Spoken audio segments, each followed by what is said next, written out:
नमस्कार दोस्तों, Parvati Sen official channel में आप सबका स्वागत है।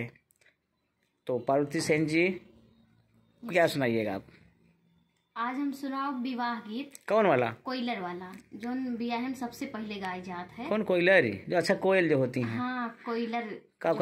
का होत कोयलर? मतलब कि न्योता दे थी, मतलब कोयलर के हाथे न्योता पठावा थी। ओहो, क्या बियाह बात। का अपने नैहरे। ये सब पहले होता रहा इसे गजब तो। हाँ, हुआ रहा इसे तब तो बिल्कुल संभव है ऐसा ना। टिकना जो उन्हें दिन हुआ है। हाँ हाँ हाँ। वही दिन रात से गाय जात। तो रीता, तो टिकना गाना तुम शामिल रहा हम काहे ना शामिल रही हैं। चलिए आइए। हरे हरे काली कोयली आंगन हमरे बुआलाऊ हो। हरे हरे कारी कोयली आंगन हमरे बुआलाऊ हो। कोयलरिया जू मोरे पहिला बियाहवा नेवता दइयावाऊ हो। कोयलरिया जू मोरे पहिला बियाहवा नेवता दइयावाऊ हो।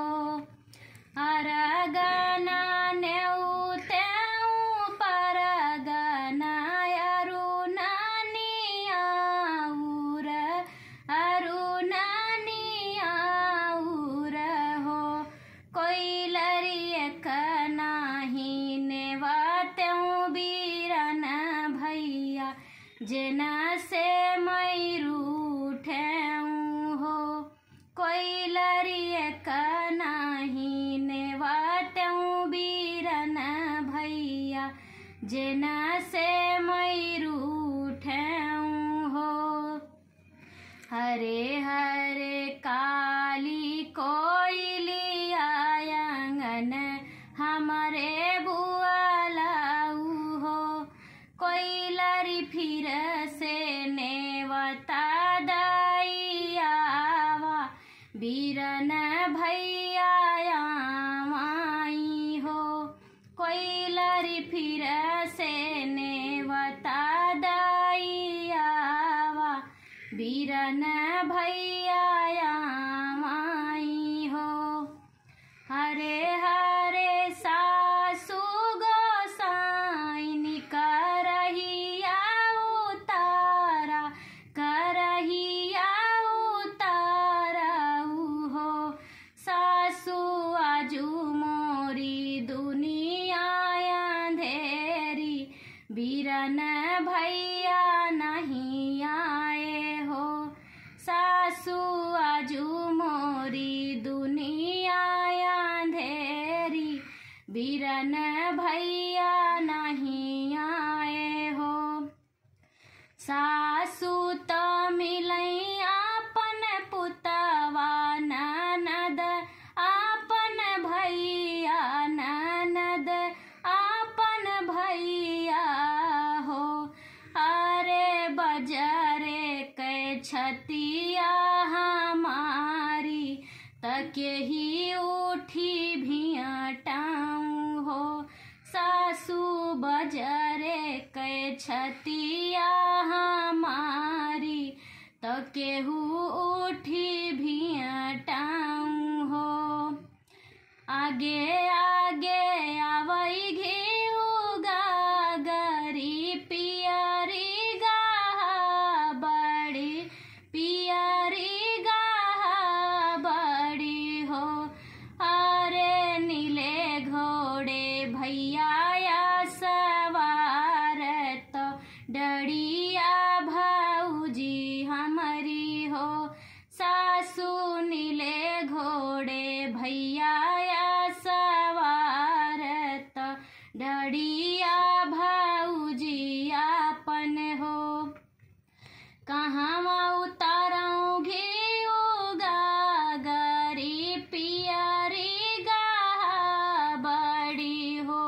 सासु कहवा बैठाऊ बीरन भैया तो कहाँ वही भाऊजी आपन हो, सासू कहाँ बैठाऊं बीरन भैया त कहाँ भाऊजी अपन हो। मड़ै उतारा घी गागरी पियरी गाहा बरी हो। बौहरी सभावा बैठावा बीरन भैया त कोहो बरी भाऊजी अपन हो। बौहरी सभावा बैठावा बीरन भैया त कोहो बर भाऊजी अपन हो। हरे हरे सासु गोसाई करहिया चढ़ावा करहिया चढ़ावा हो।